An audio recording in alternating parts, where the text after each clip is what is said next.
I've always been afraid of the dark.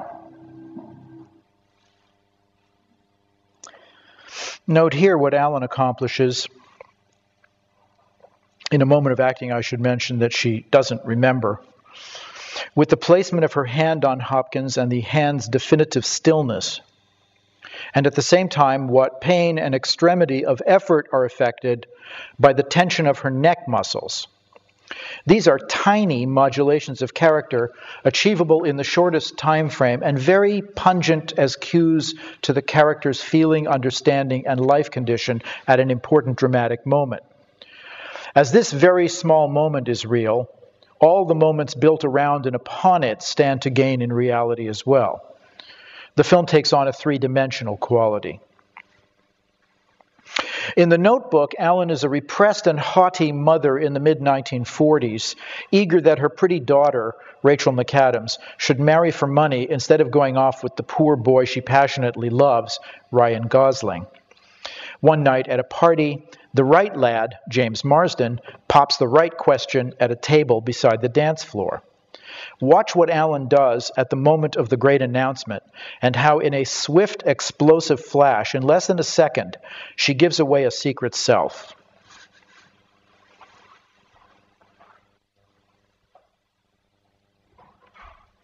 One more thing. I love you. You married him. I'm sure you're all trying crazy about you. Maybe that's all.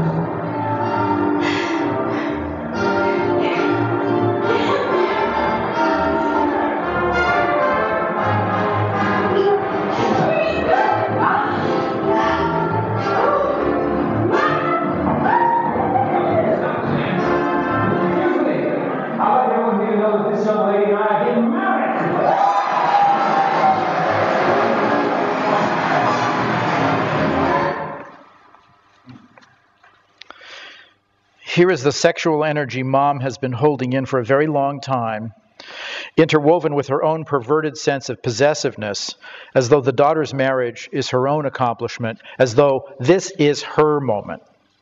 She swivels to face those around her with a glowing and triumphant smile, revealing a coiled springwork that could not be controlled, a buried mechanism. Mom is the hungry one, and also more bestial than we could have dreamed.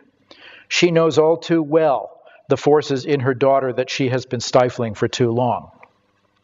A later scene gives Allen a chance to confess the love she repressed long ago, and because of the performance in this early scene, it is an explanation we've been prepared for, and that therefore has not only surface meaning, but depth.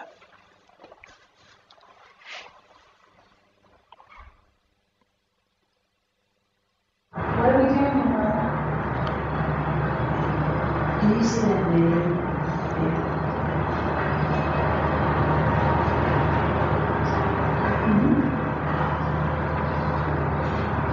They look like a cowboy, 25 years ago.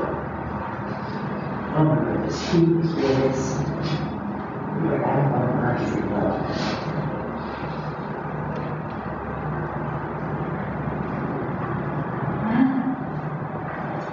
Actually, the grandfather was furious. He decided to run away. We would make the next time we could lose things.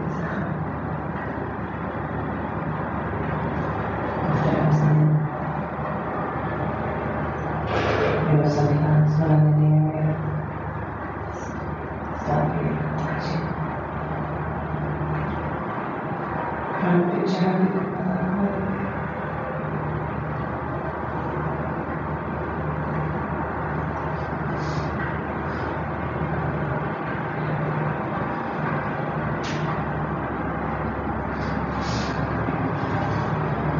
I want you to know that I love your father. No goddamn, this is important. You need to hear it. I do. He is a wonderful man. He is good to me, and I don't deserve it. I love you, Ellie. I do. I love you.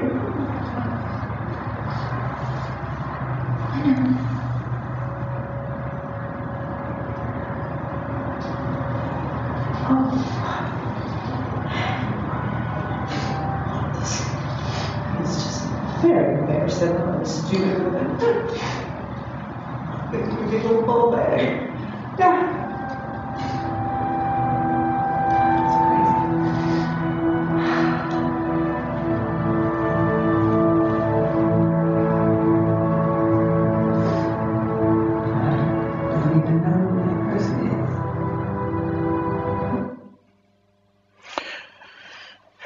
The way she takes off those sunglasses and yet continues to squint all through the rest of the scene. Listening to the tone of her voice, its music, we can be stunned by the utterly unguarded admission that she's embarrassed, not as a mother can be, but as a girl can be when confessing an unholy passion fully and openly to an equal. These manifestations of character to which I hope I'm drawing your attention, the tiny twitch of the mouth, the hand on the husband's body, the taut neck muscles, the cheerleading arm wave, the pivot on the dance floor, the tone of voice directed away from the daughter. These are performative gestures. A performance gesture can be virtually any human action, but it must express a character's reality pungently and in what Nicholas Ray called an action, that is, not only here and now, but onward in a flow that brings resolution and vitiation of the impulse. For a delicious example of action played through, consider how in Rod Lurie's The Contender, while sitting to lunch with the man who is preparing to excoriate her in a public hearing, Gary Oldman, Allen's Lane Hansen establishes tension, even revulsion, through a simple social responsiveness regarding the menu, but then suddenly reveals her deep knowledge of the adversary sitting across the table and full awareness of his malign intent by the artful yet also wholly natural placement of a rueful, self-reflective smile that completes the gesture.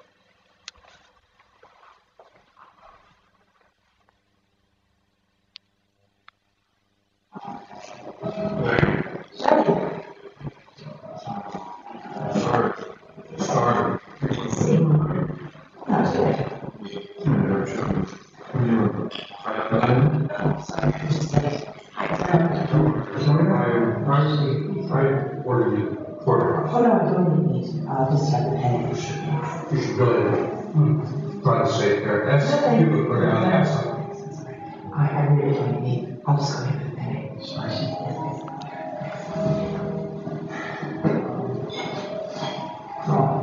Our Will, boy.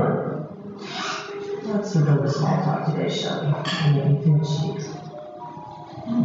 Let the big talk begin.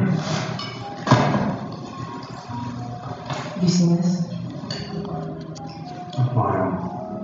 My file on your side. Mm-hmm. How did you get it? Have you read it? How did you get it? Have you read it? What do you have to say for yourself?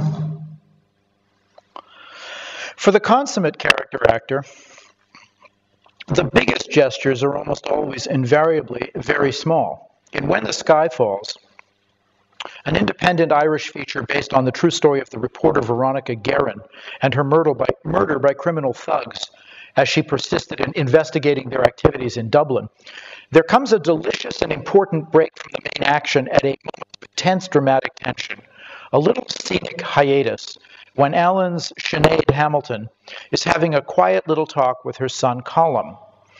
As the two whisper together in a delicious moment of bonding, the boy notices a pencil stuck behind his mother's ear.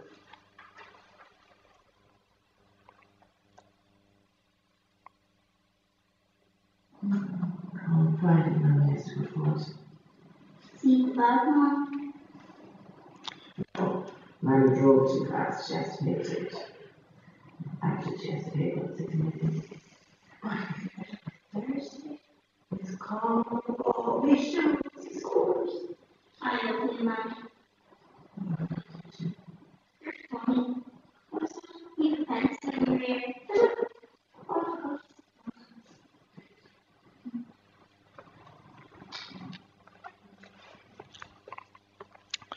To tell the kid to take the pencil, Allen nods her head a little his way.